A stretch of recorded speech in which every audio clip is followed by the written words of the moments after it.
Darlings, welcome to the Gaily News, your daily shot of unfiltered, fierce LGBTQ plus truth served hotter than July asphalt in 6-inch stilettos.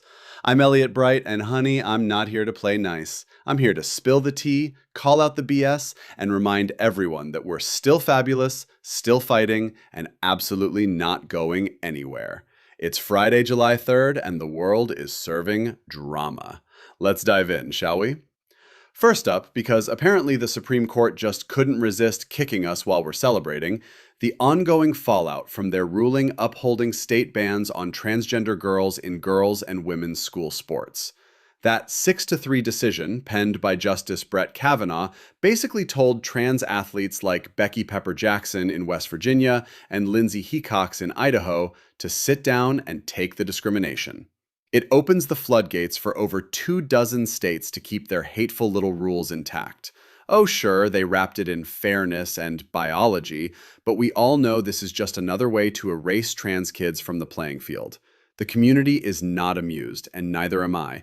Lawyers and advocates are already sharpening their claws for the next round. Because nothing says protecting women's sports like punishing children who just want to play. Moving right along to more domestic nonsense, two brave transgender residents in Kansas have filed a state court lawsuit challenging SB 244, one of those shiny new 2026 anti-trans laws designed to make life harder for our community. Part of the delightful avalanche of over 800 anti-trans bills tracked nationwide this year, this one's getting the ACLU treatment, and good on them. While politicians play their culture war games, real people are in court fighting for the right to exist without the government dictating their every move. Sarcasm alert, because nothing improves public safety like obsessing over trans folks' paperwork and healthcare. Keep fighting, Kansas Queens. We see you.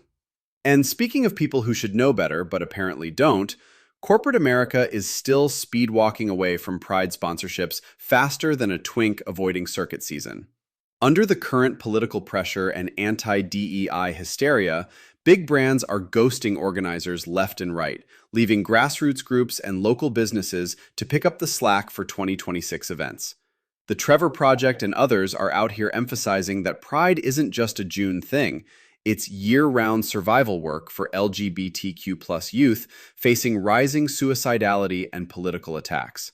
How convenient for corporations to cash in on rainbow logos when it was trendy and bail when it gets slightly inconvenient. Newsflash, suits. Our community's resilience isn't a marketing budget line item.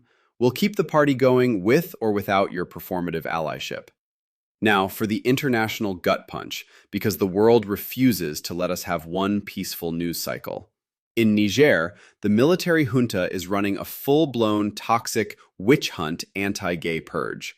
Dozens arrested, up to 40 by latest counts, with at least 16 men, including high-ranking officials, already imprisoned under the brand new penal code that criminalizes everything from same-sex acts to basically existing while queer, with 5 to 10 years plus ridiculous fines.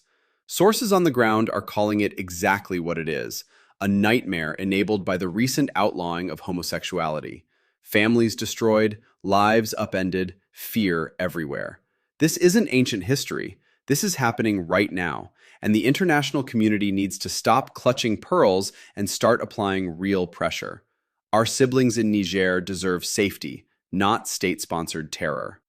Finally, as Pride Month technically wraps, we're still seeing the global ripple effects, including concerns around the 2026 World Cup and safety for LGBTQ+ fans and athletes under the current US climate. From Budapest's hopeful post-Orban marches to ongoing conversations about visibility during international events, the message is clear. Pride doesn't end when the calendar flips.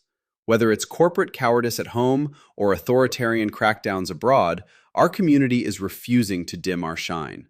The Trevor Project and organizers everywhere are reminding us that joy and resistance go hand in hand. Whew, what a week, loves! From courtrooms trying to legislate our bodies to boardrooms abandoning our parties and regimes jailing our people, none of it surprises me, but all of it fuels me. Thank you for listening to the Gaily News. Stay fierce, stay safe, stay unapologetically you, and tune in tomorrow for your next daily dose. Happy 250th tomorrow, America. This is Elliot Bright signing off. Now go out there and make them uncomfortable.